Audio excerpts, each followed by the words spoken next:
Ce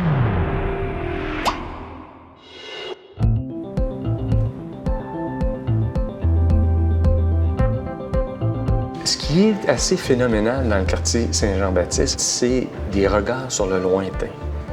On se promène dans le quartier Saint-Jean-Baptiste, puis à un moment donné, on voit la silhouette des Laurentides au loin. C'est vraiment des paysages fabuleux, là.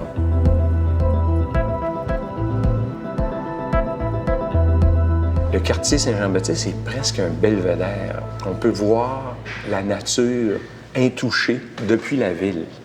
Alors, le quartier de Saint-Jean-Baptiste, même s'il est dense, nous fait voir ces montagnes qui vont être blanches en hiver, colorées en automne ou vertes, mais un vert très profond en été. Donc, je pense que c'est une des particularités du quartier Saint-Jean-Baptiste.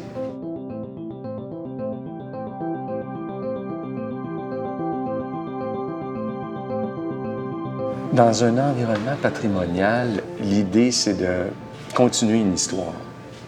Le quartier Saint-Jean-Baptiste, c'est un faubourg de la ville, il y a toute son histoire, il y a toute la façon dont les parcelles ont été constituées, donc il y a un grain, il y a une texture à ce quartier-là. Donc c'est comment on vient ajouter dans cette texture, je dirais, une nouvelle contemporaine qui est respectueuse.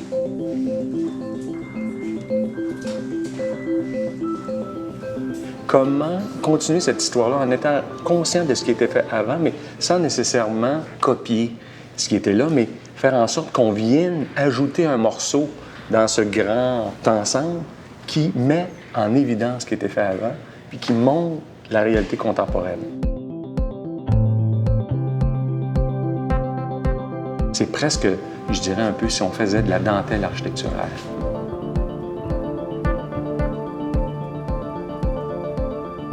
L'architecture, c'est ça par rapport à d'autres formes, s'inscrit durablement. Ce qu'on veut, c'est essayer d'avoir un legs qui soit le plus riche possible. Et l'architecture est comme un grand livre d'histoire.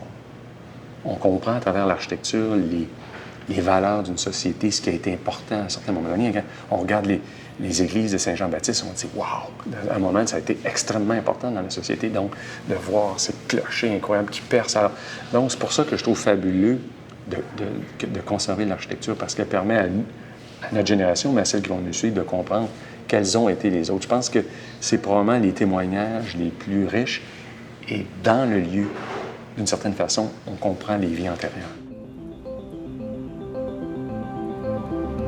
Parce que faire de l'architecture, c'est quelque chose qui se fait dans le long terme. On fait un projet aujourd'hui qui va peut-être se réaliser dans 2 ans, puis qu'on va continuer à avoir dans 25 ans. Alors, souvent, l'architecte, c'est quelqu'un qui amène les gens à ralentir un peu pour prendre le temps de faire le projet correctement.